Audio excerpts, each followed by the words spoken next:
ई झुमका जीव के जंजाल हो, झुमका टूटियो ना जाता।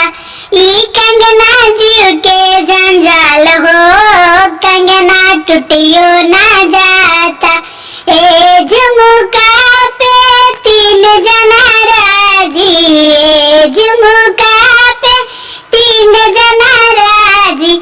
देवर बलम बहनोई हो, झुमका टूटियो ना जाता।